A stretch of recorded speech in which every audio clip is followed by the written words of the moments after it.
guys, so I'm going to show you a couple of handstand drills to get you started. So the first thing that I have been working to improve is my handstand, is my arm alignment.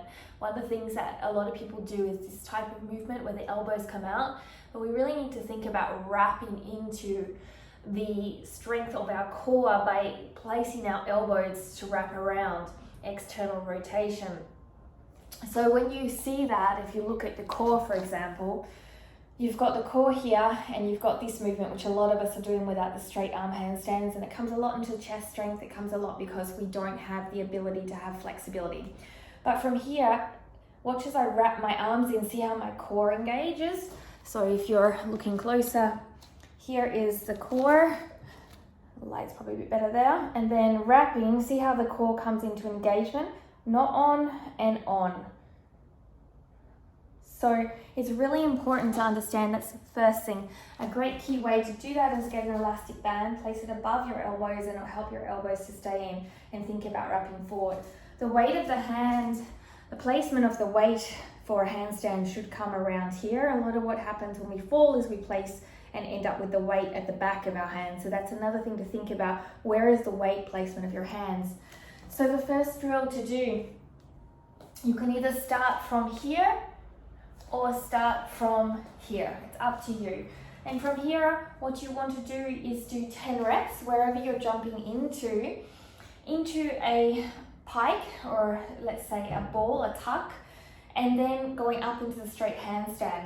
And this can take, anywhere from doing it repetition after repetition really quickly, or you might have a minute between each one. So jumping up here, holding that grace here, squeezing your knees into your chest, your head comes down between your arms. From here, pull your ribs in and extend your legs up. Keep wrapping your arms. You might have a slight tuck of the pelvis a little bit, that's okay. And then slowly bring it down with control, all the way down and onto the ground. So you're looking at doing 10 repetitions of these, or building up to, maybe you only start with 3. This is a great way to get your strength and your ability to move around in space and control it with a little bit of non-control movement where you're jumping. The next one, that's a great one to do, is going from the tuck of the ball and then out into a straddle. Now when you go out into a straddle, you need to turn your legs out. So instead of being like this, they need to turn out and come into a compressed state. So from here, jump or step into your tuck. So from here, remember, wrapping your arms, elbows are straight. And another point to make is when your head comes out here into planche, what happens is your weight goes back onto the back of the hands. It's great if you have strength, but it's a lot harder. Ideally, what we want to do is push down into the ground and push up on the inside of our arm. And then our head goes down in between our hands here instead of out here. That if your head is coming out, that's a lot of reason why you may fall as well. So coming up into the tuck here, nice and strong, take your time. So take your time. If you're doing this, that's okay. Take your time. It's not about falling, it's about getting up and trying again. So again, wherever you are, take your time.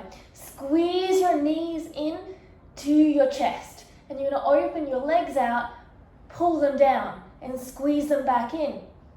Open your legs out and pull them down, squeeze them back in. Active flexibility here, wrapping my arms, and you can see my core is really working. Now, that is a really great movement to get your core in play and get nice and strong.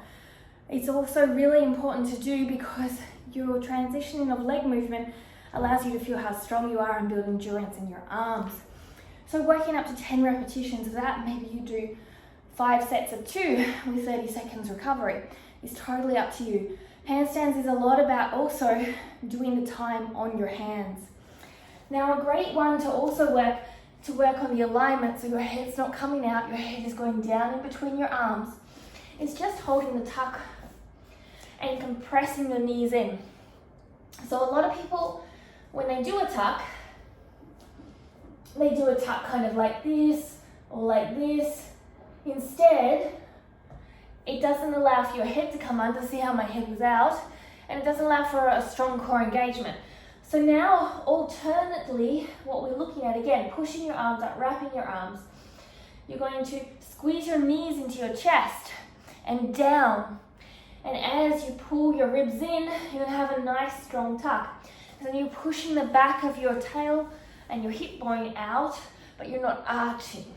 So, coming up, all the way, squeezing in, you can have your legs apart. So here, I'm really squeezing in. See this?